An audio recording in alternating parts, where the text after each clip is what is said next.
Spirit here, and today I'm going to be going over a few things.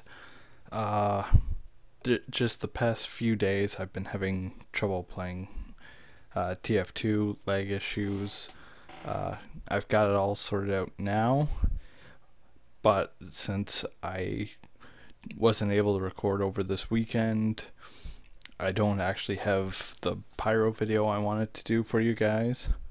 So next week, pyro video. This week, I'm doing a little channel update and some trading advice. So to start off with, channel's at 95 subscribers. We're 5 away, people. 5 away from 100 subscribers. 100 people who listen. 100 people who want advice to get better. 100 people, and we have a next giveaway. Now I want to take a little trip back down memory lane here. As you can see, I've gotten icons for covers. I've done live shows, even made a channel trailer. I'll be updating that. But I've done all different kinds of works. My first trading advice, my old podcast I used to do. You go back to the very start. When I first started, I had 110 views 10 months ago on my first video. I had not a clue what I was doing for editing. I had not a clue how to do good recording.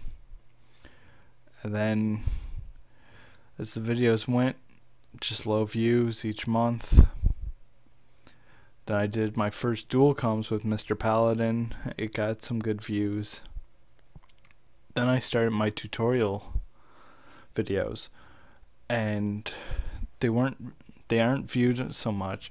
I may update them further and redo them with even better updated advice. Like some of the tutorials, like Classes 102 with pyro weapons, they're a bit out of date. And since the weapons can easily be looked up on the TF2 wiki, it's not that much. It's more of opinions at that point. Then came some live gameplays where I was just out of it. They got some minor views. I kept coming along with more and more. Then I gave my first advice video, and I got quite a bit. Then another video, podcast with Mr. Paladin and Optimus Prime, got some good views again. Then hit my first big video, my Machina Gold Rush, where I just derped around and apparently people liked it. So I tried doing it and trying to emulate it some more. But overall, this past year pretty much has been a great thing for me, good hobby, and I'm hoping I can make 100 subscribers by New Year's. And come New Year's, I'm definitely going to be doing a live video of some sort for everyone just to celebrate. And on top of it, I've made a Twitter, so you can contact me, ask me questions, get updates on what I'm doing. There's going to be a link in the description there. Same with my Google Plus page now, so you can learn even more about me and follow what's going on if you use Google Plus. And there'll be a link in the description there. So, what I'm going to do when we hit 100 subscribers, I've been collecting metal, and I've been crafting hats and miscellaneous items with them. I'm going to craft 5 total, and 5 winners are going to be chosen, and each is going to get one of the 5 items that I've made. If I do unfortunately make, say, a badge, I may just craft it into another hat or misc, because badges aren't that great. I'm pretty sure you guys would like something bigger to wear and show off. Say, hey, I followed this guy. Why don't you guys give him a look? I'm pretty sure most of you guys would appreciate that. So, on to our main topic, some more trading advice. Now, I've been brokering a lot for some friends. I've brokered for about 3 or 4, and I've done one middleman trade as well. So, what I suggest is, if you're not comfortable with trading, having someone broker, a friend that you know who's good at trading, can usually be helpful to you. Whether they search up prices, get you a price or an average of a price, take your item and sell it for you, take some of the profit. It does take time and effort, so some profit is due where it's due. Or you can attempt to sell it yourself on, say, TF2 Outpost. Now, what I have here is, this is the front page. What happens here is you'll have your items listed and what they're looking for. So say you listed this paint and this cursed soul, and you wanted metal for it. So going into the trade shows this person is looking for 3 ref for the paint, the spell, and they're giving away the soldier soul for free if you buy the paint, which is perfectly fine. If he wants to give it away, it's up to him. But what he was looking for was metal for his paint. And same here.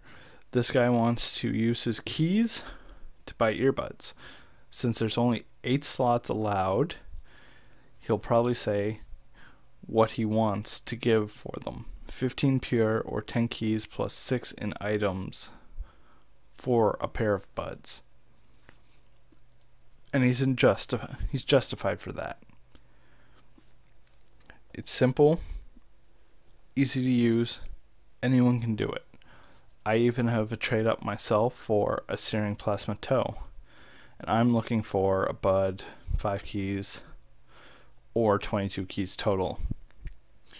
That's what I have my boot priced at. If people want to offer less for it, they're free to. If they want to offer items for it, I'm not really going for items. I more or less want pure at this point. I have what I want, but I've been offered an unusual for it. Not looking for one. I already have 2 myself. And it's easy to make a trade. You go to New, select the item in your backpack you want to trade. Then, after you selected what or however many items you wanted to trade, click over to the other side of what you'd like to receive. Type in what you want to bring up basic list. Say I want some refined metal and I wanted a spooky key and a normal key for whatever items I put up. I create the listing, so we'll just make an imaginary one here. Some coolers,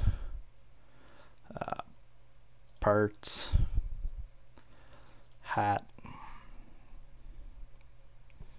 weapon. There we go. So I've created my trade here. This trade is items I'm selling and items I am looking for. So next, any additional information I want to add in.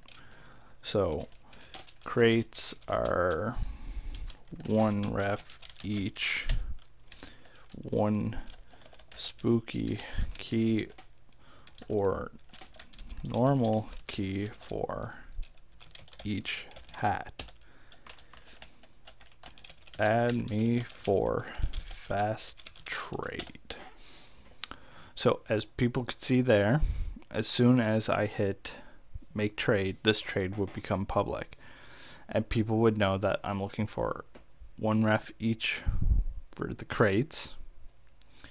Parts wasn't listed, so no one will know what happened there. You need to make sure your notes are correct. You can edit your notes after you have created your trade. And they'll also know I'm looking for a key for the hat. And I haven't listed the weapon as well, meaning, once again, you can edit your notes to fix anything that you have made a mistake on. And after you create your trade, it sits and it goes and it keeps going. My trade's been going for 7 hours currently. There are people who have had trades going on here for 7, 8, 9 months. Mostly high tier unusuals, which most people can't afford. However, doing so, you may want to get donor status. What donor status is, it gives you a green name. Here, I'll give you a better view. Green name. And every 30 minutes, it bumps your trade. However, you need to pay for the donor status. Outpost is no longer taking item donations. It must be cash. And they have more about it over on their premium section. It's $5 a month, and you get no ads. Your trades auto bump every 30 minutes. It covers all Outpost sites. Outpost doesn't just deal with TF2, they deal with all Steam trading. You get an awesome, cool, colored nickname, and you get 25 extra trade slots. So if you like to trade, this will be good for you. However, if you're not big in trading and you just want to go for so long, you can use the site for free. However, you must manually bump your trades every 30 minutes or after 30 minutes. You cannot use a script to bump. It's an automatic ban. So, say my trade's been here for 30 minutes. An arrow will appear in between the show notes and mark as done. And when you click it, it'll be this trade has been bumped. Reset this timer here to say, oh, it's been updated after this long. And you keep on waiting until someone fulfills your wish, you find an offer you like, or you found someone else who wants to do the same trading as you, which is fine. However, if you do not bump your timer in 7 days, this big timer, your trade automatically closes. If this one, where the notes are, goes to 7 days, it doesn't matter. It just shows how long the trade has been open, which is simple enough. So I did say this can trade more than just TF2, which is correct. They also support Dota 2, Portal 2, Counter-Strike, Global Offense, and the Steam inventory. Trading cards, games, backgrounds, emotes, they're all available. With Counter-Strike, you've got your knives, your gun skins. They're available for trade too. Portal 2, your skins are free for trade. Dota 2, your skins, items, all that are free to trade. Same with Team Fortress 2. I have mine set to TF2 because I don't usually normally trade TF2 for other items. You can, but the markets are a little bit more iffier when you're trading in between games because values start to shift in price. Now next to this, you can see there's different, an all qualities button here. You can literally search for specific qualities such as unique, vintage, genuine, unusual, strange, community and self-made, and haunted items. So say I want to find genuine items. I click genuine. Any trade that has a genuine listed in selling or it's on their wish list will appear up. And even if there's other items in the trade, as long as it has a genuine item listed, it will appear. And you can change it to make it easier to find what you're looking for. I usually have mine set to all qualities. I like to see what pops up, to see what's going. And to top it all off, if you enter in your trade, so we'll go to my trade. I put up a boot for buds and keys. I want to find someone who's looking for that. So I hit matches, and I can see people are willing to pay keys for my said item. Someone here has buds with my item listed. However, these are more likely quick buyers who will pay about 50% value. I recommend not selling any unusual to these people. They do take your coin, your hard-earned cash, your hard-earned unusual, your hard-earned keys, and have turned it into a mockery. So this hat that you wanted to be at this price suddenly will take a dive down in value-wise, because most people believe that quick buying is the best key to get anything. Sure, I find if you want to open it yourself and do it to get your unusual, I suggest not being so picky with it, because you're being offered something so low. If they come asking full price for their unusual, they've come to the wrong trade, for one. Two, I wouldn't be too picky. You're being offered the, well, not the cream of the crop, the cream of the crap. So you'll be getting bubbles, nuts and bolts, orbiting fire, fetties, and to top it all off, you're getting the hats that no one seemed to like. Some people out there like them. Like, I like the boot, I like the glove, I like the keche. However, some people out there think they're so disgusting and ugly that they're not that good. If you remember back when I started being spy, I had a bunch of keches. I was a keche spy. I loved them, and they were awesome. Keches are a great hat. You just need to combine the right miscellaneous items with them. But getting off topic here, well, people are going to want to buy your bad hats. Well, offer you their bad hats with bad effects. So don't get too picky, but if they're asking full price for their unusual, I check around a bit more to see the balance price. All you'd have to do is click on their name. Let's see if someone's offered here. So someone's name, find whatever they're selling. So say this Nolan Asment, and hit quick search. You'll now be brought to a list with all the planet's noble amassments around, and you'll be able to just click into them, see what people are being offered, see what people want for them, so you can make a judgment call of, am I willing to pay this much for a quick sell, or do I want to pay less? Doing so, you have to make the call. I can't make the call. The person offering can't make the call. They can make a counter argument, but overall, the judgment is yours, because what are you doing with this hat? Are you going to keep it for yourself, or take it, sell it, and try to get higher up, but by waiting patiently with this new hat?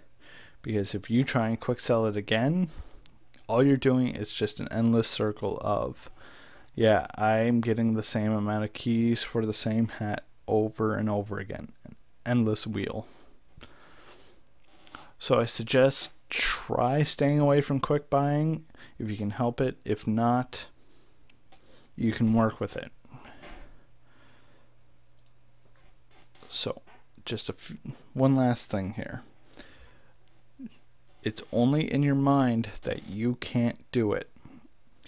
If someone's telling you they don't want to pay the price that you're selling the item at, look at your prices. See if you're within a reasonable range. If you are out of line with your price, it's probably not going to sell, or it's going to be sold so fast you've lost profit. So we'll take my scatter gun here, the super meat gun. It has a name tag on it. It has a description tag on it. It has 3 different parts on it. The scatter gun itself is worth 1.33 ref. Don't quote me on it. This is just what I'm going to say it is.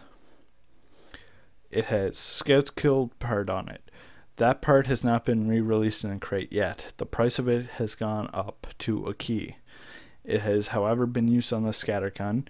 So we cut that price in half and add it on, or 3/4 of the price and add it on. Do not always go full price. It usually won't sell like that. So 3/4 of the price.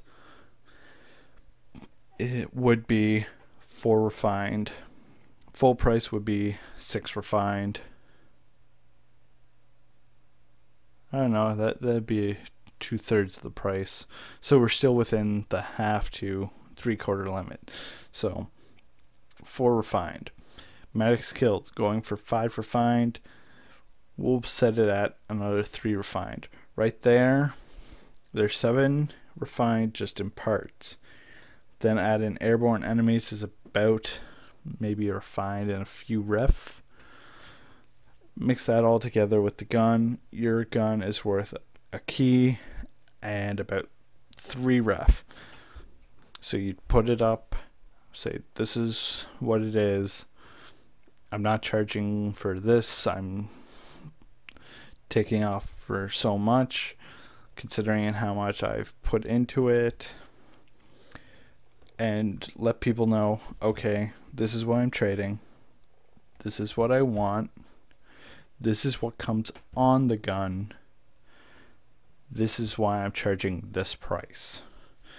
If people don't want to pay for it, they'll skip on by and move to the next one. If people do, they can either add you, comment on your trade to say I'd like to buy it or I'd like to make an offer, or just flat out ignore it.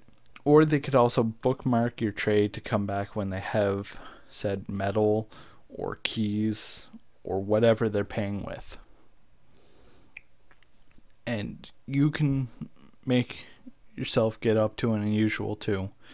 You can start with 1 weapon drop. So any weapon that dropped, you'd sell it for a scrap. Use that scrap to buy 2 more weapons and keep going like that. Scrap banking is still viable. With the free to play model, there are always players who want to get more weapons. There are other players who want to buy a specific weapon that they don't have on hand, so they'll trade 2 weapons for it, or they'll trade you a scrap for it. And you can keep building your way up. I've built my way up to a Bubbles Flamenco, Steering Plasma Toe, which I have for sale, a Green Black Hole head warmer. I've had more expensive hats, I've had less expensive hats, I've had more expensive items, less expensive items. My backpacks flip-flop so high. But ultimately, the trading's up to you, and up to you alone. And don't be afraid to use backpack.tf here to get a price, and use Spreadsheet here to get a price, and use the community on Outpost. Use all 3. Figure out what's the best average of the item, the parts on it, the paints on it, anything you've put into the item itself. Then make your trade, see what your audience wants. So that's going to be it for now. So don't forget to subscribe. Don't forget to follow me on Twitter. And don't forget to give the Google Plus page a look. Links are going to be in the description for all these sites, so you can see it yourself. And I hope by end of the year we reach 100 subscribers. So thank you once again for listening. Spirit signing out, and I'll see you